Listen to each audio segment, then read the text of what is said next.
Hey, what's going on, guys? Austin with Gone in 60. Guys, I left a few things out of my last video. There's more shenanigans that have happened with car dealerships. Just don't want to make you guys aware, just want to make you guys informed, but there's a few things I left off that video, and there's a few things that have happened since I made that video. Let's talk about it. So if you guys haven't checked out my last video, please go check it out. I covered a lot of the shenanigans happening in the marketplace today, with crazy add-ons, crazy accessories, crazy market adjustment fees, and just crazy behavior from dealerships in general. So if you haven't seen that, stop this, go watch that. I want to add a few things that have happened to me since I made that video, as well as a few things that I left off that video and needed to talk about and make you guys aware. The first thing that happened to me since posting that video, because I've been looking for another car to add to the channel. I've been looking, and hopefully I'll have some updates here for you guys really soon. But what's interesting is dealerships, like, I get it, sales guys are trying to make their commissions, they're trying to make a living, and I can't fault anybody for doing that, but they almost like shame you when you tell them you don't want to pay sticker. They almost shame you when you tell them I can find one of these at sticker. And I had an instance this morning where I told a dealership, I was looking at a car, they wanted, I don't know, about $8,000 over sticker. They put pinstripes on it, which the car I'm looking at, no one should ever put pinstripes on it. Nitrogen in the tires, which I don't know where everybody's getting all this nitrogen to put in tires, but apparently all these dealerships have it. Just a whole bunch of added accessories. And I said, I'm sorry, man, like, I do not want to pay markup. I do not want to pay for all these accessories. And I said, I have found one at sticker price.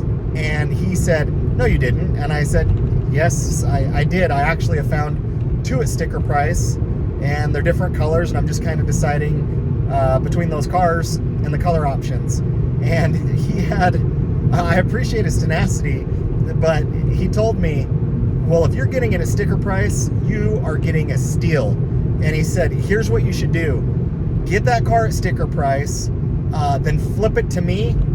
I'll throw you some money, and we'll both make a profit. Why don't we do that? And like, he like followed up on that, and I'm like, no, I don't. Like, these cars just in general are hard to get, and I've never heard of a dealership doing that. And I think it just sheds light on how desperate the times are for inventory for cars. But he literally wanted to work out a deal where I bought a car at sticker and sell it to him. He would kick in some money to me, and they would sell it for way over sticker, I'm sure. But anyways, I thought that one was interesting. The next piece that honestly is one that a lot of you probably know about, and I know about it too, but I forgot. So in today's market, it is so hard to find a car at sticker or below sticker. It is doable. There are great dealerships out there. It is doable. The one piece that I absolutely forgot about throughout this process is I've actually found a car, placed a deposit on it, worked out the deal, and I was like pinching myself, like, this is way too good to be true. Like, how did I get this? Like, how did nobody else find this car? How did I get this for what I'm getting it for? And so then finance calls me, and I thought I had everything worked out with my salesperson. I'm like, remove this, we got a deal, let's go. Well, finance put a huge squeeze on me, and they wanted me to buy an extended warranty. So I had the finance manager in there and the owner of the dealership, or the manager of the dealership. He comes in or gets on the phone and says, hey, congratulations, like, we're so excited to sell this car to you. I just wanted to say hi and just thank you for your business, which in all reality was just fluff for what he really wanted to ask me, because I already removed some of the stuff off the car. He goes, well, why don't you want to buy the extended warranty? Come on. It's only like, it's only X amount of dollars for, and I said, I'm paying the max that I want to pay for this car.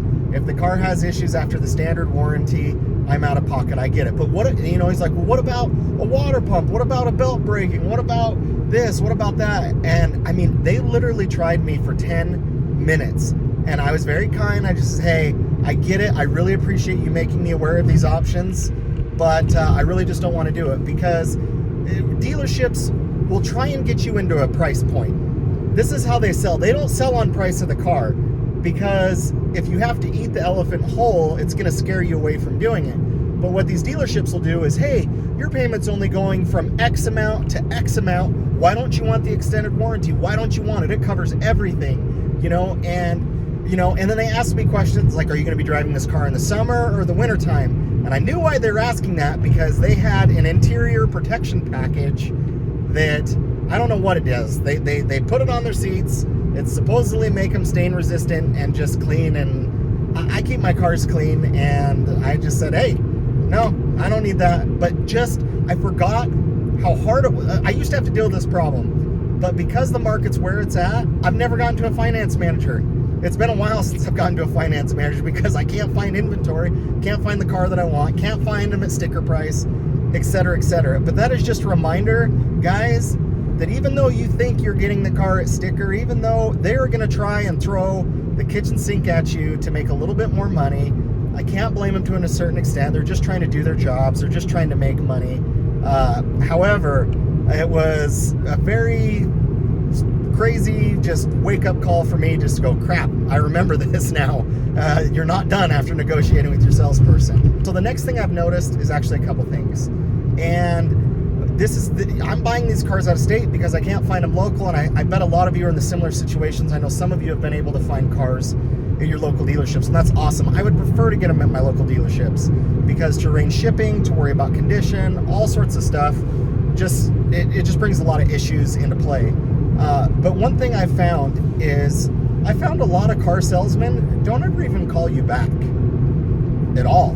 Like, you have to contact them or call them. And even if they don't have good news for you, they just don't call you back. And maybe I'm the only one that's had that, but I expressed interest in a car yesterday, and I said, look, this is what I want the car for. It's sticker, great. And I have a better interest rate in my credit union, but I said, hey, they were reluctant to sell me a car because they were worried about me buying it out of state. And I said, well, just check with your manager. He never called me back. And I let that go on for a few days.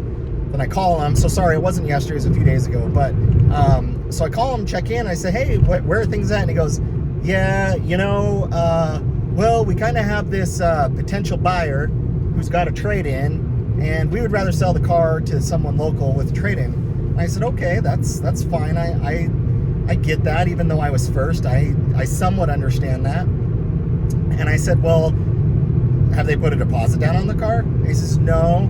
And I says, well, how do you even know if this deal's even going to happen? Well, we don't. And I just noticed this hair. What do I have? What? I don't know. Do you guys see that? There it is. Huh. Anyways. So he wanted to sell it to someone local, which I get, but I don't. I get it if someone has a deposit on it and they want it, and I get they want to trade in because they need inventory, but he didn't even want to call me back to tell me no. And I said, well, why don't you call that person, put the pressure on them and say, hey, we have someone who wants to buy this car. Are you serious or not? Like, put a deposit down. And he said, okay, yeah, let me check. And he says, well, would you be willing to do the financing with us? And I said, sure. If that gives you guys a kickback, I absolutely would be totally fine doing that, as long as I can refinance down the road with my credit union. If that helps you guys and makes us do a deal, I'm okay with that.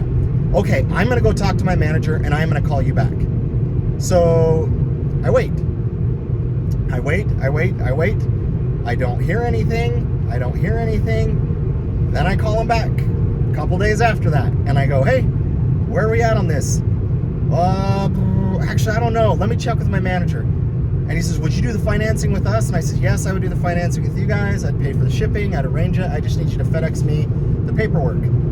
Then he comes back, and he's like, okay, yeah, we'll sell it to you.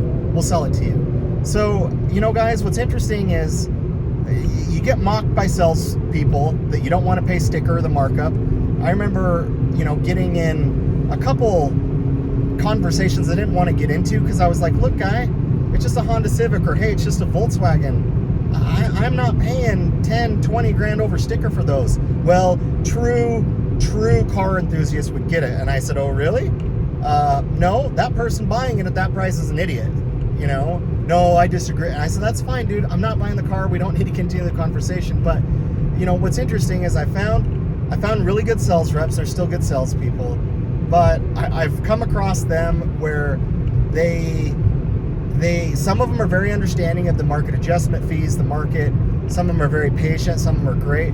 But a majority of them think, yeah, you should be paying the market adjustment fee. You're an idiot. No, you can't get a sticker. They almost mock you for it. Then I had a car guy who wanted me to flip a car for him so he could make a profit and I can make a profit. And then I have several that don't even call me back, or that I can't even get to call me back. And I've had so many examples, because I've called 80 plus dealerships, that a lot of times, like, they never even called me back, or I had nothing to, like, I don't even remember some of the dealerships. Like, they'll call me like a month later and I'm like, dude, no, I was asking about that car like a month ago. So it's just interesting for inventory being low, and I get the market where it's at. You think some of these sales folks would be like more on top of it.